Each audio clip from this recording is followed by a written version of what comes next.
Okay, students, this is our very first lecture on Dante's The Divine Comedy. We're going to talk about the background to it as well as the structure to it. You see a picture up here. Just one thing I'll say about this picture, you don't need to know how to analyze it quite yet, but we will be doing a lot of an art analysis in this class.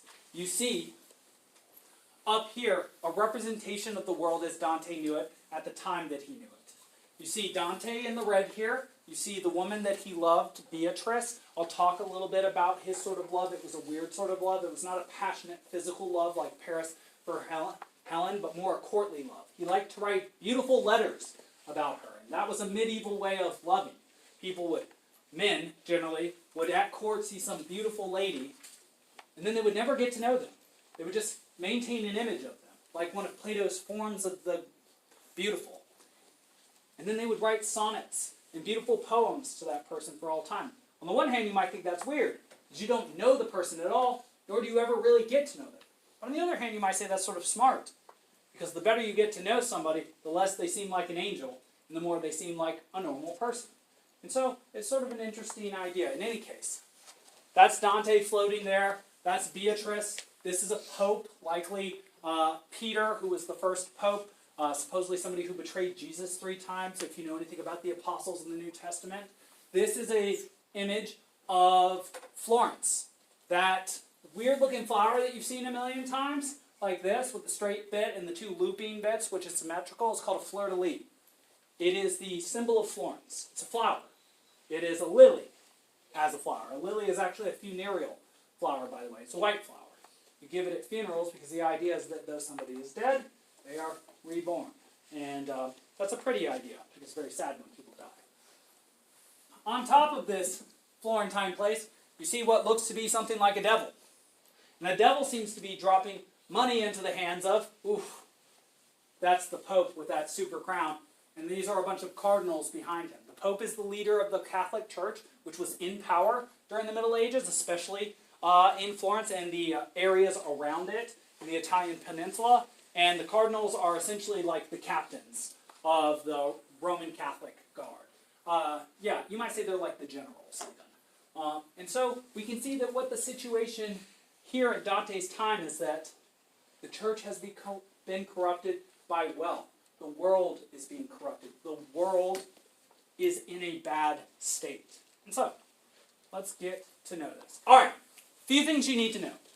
This poem that we are going to be reading, and why don't you write down these names, just so that you know them, is divided into 3 parts. These 3 parts are called canticles. The 3 canticles of the Divine Comedy are the Inferno at the bottom here. It looks like an upside-down funnel. That's because supposedly when Satan fell from heaven, he fell head first and displaced the matter from the earth that he fell through, and it created a funnel. And then, in fact, you notice that Purgatory looks like the opposite of the Inferno. Instead of an upside-down funnel, it looks like a right-side-up one.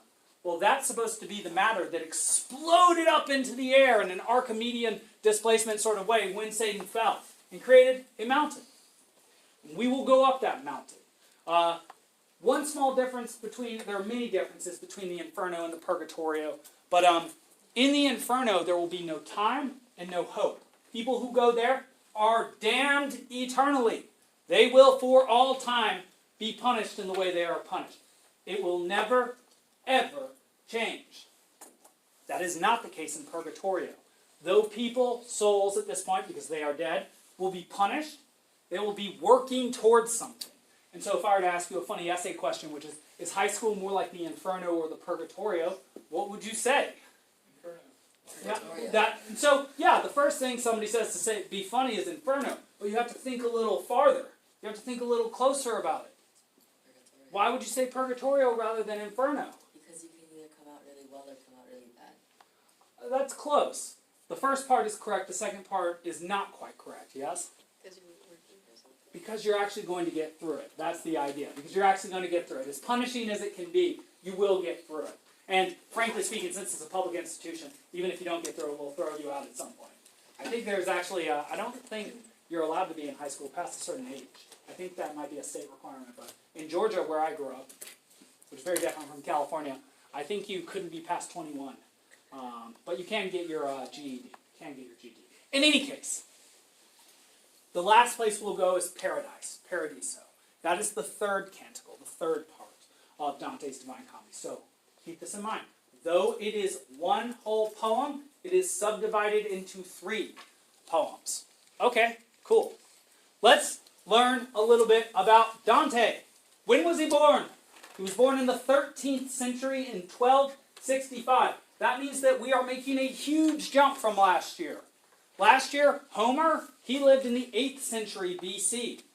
Plato, who you then read, 4th century. And I think some of the 5th century too. He was born in the 5th century. Virgil, 1st century BC.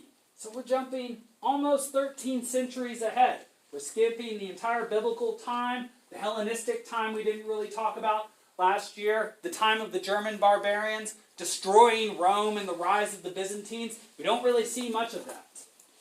And so, basically, we are, like you with the Iliad last year, dropping you in the middle of the Middle Ages. And we'll talk some about that. In any case, more about Dante. Born May 1265. His family was essentially a middle-class family. He was not overly wealthy. He was not rich. He was not royal. He was mostly just a brilliant, talented young man of decent education. So fairly middle of the road there. Maybe a little bit above middle of the road. And he probably spent a year at the University of Bologna. And as part of his education, these are 2 terms you need to know. He studied the trivium, which looks like triangle, 3, via, ways. Well, those are 3 manners of study. They are grammar, rhetoric, and logic. That is what children would have studied during Dante's time. And then he also studied the quadrivium, which was a medieval addition to the classical curriculum. So classical people say if you lived during the time of Virgil, you would study rhetoric, which is the art of persuasive speaking, logic, which is the art of analytical thinking or argumentative thinking, and you would also study grammar, which is the art of constructing language. Quadrivium, which you will learn about much more during the Paradiso, is the study of astronomy, the stars, very useful if you live in a time that doesn't have satellite navigation, which is every time that's ever existed until the last, 70 years or so, something like that. I'm not sure when our GPS first came out, but definitely it wasn't until very recently. They would study music. Music is the art of arranging notes in the same way that grammar is the art of arranging language. And then they would study also geometry and arithmetic. They got a little bit more advanced with their math. And so, I just wanted to let you know that. A little bit more. Okay, let's start with this one. Dante, married. He was married to a woman named Gemma Donati. And in fact, we will see some of her family members throughout the Divine Comedy. Something I want you to keep in mind is that though he was married to someone named Gemma Donati, she is not the woman who he is in love with during the Divine Comedy. In fact, you'll hear very little about his actual wife and very much more about this courtly love, this ghostly lover named Beatrice. Very good. But his greatest love was Beatrice, the one about whom he writes. You might say that he has sort of a contrast between his worldly lover, who can give him a family and children, and his ghostly lover, who can inspire him to his highest art. Perhaps all artists have such a distinction in their lives. Something important to know for the quiz on Friday. Beatrice, her last name is Portinari. Notice those vowels at the end of these Italian names. Technically, if you wanted to pronounce her name in an Italian way, her name is Beatrice Portinari. And her name, in fact, means thrice blessed. You see that tree, that tris, at the end of her name. Trice, like thrice. And beatus, like the Beatitudes from the New Testament, means to be happy or blessed. Because being happy is being blessed. Note that Dante met her when he was 9 years old, and she was 8 years old. Sadly for Dante, she married another man in 1287. And then even sadder, she died in 1290 at the age of 25. He will write the Divine Comedy during the course of 1308 to 1321, which means that when he writes, she's already been dead for at least 18 years. So he's had a lot of time to think about her and to imagine the sort of person she would have become. And interestingly enough, if somebody dies young, you can really imagine that they would become a great person, which is both sad and beautiful, I would say. Sad because they don't get that life nor the opportunity to live it, but also beautiful because, well, often we imagine things to be better than they even are.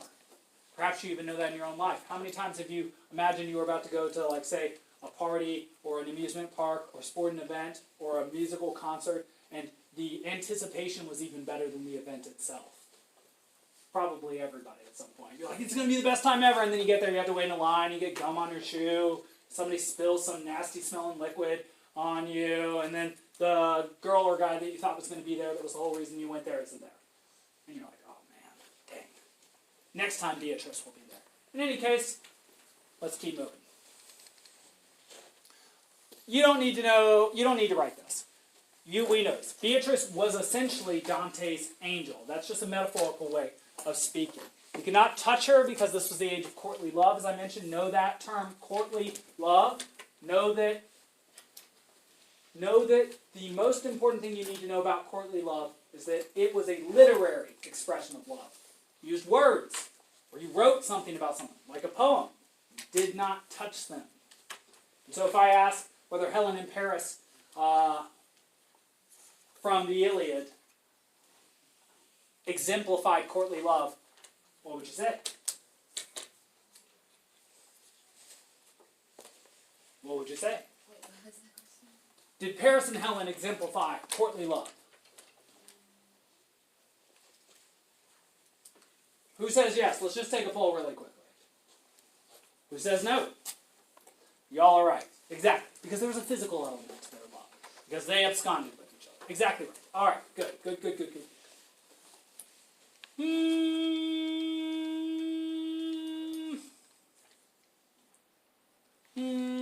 No. Okay. Okay. I will put it like this. Okay.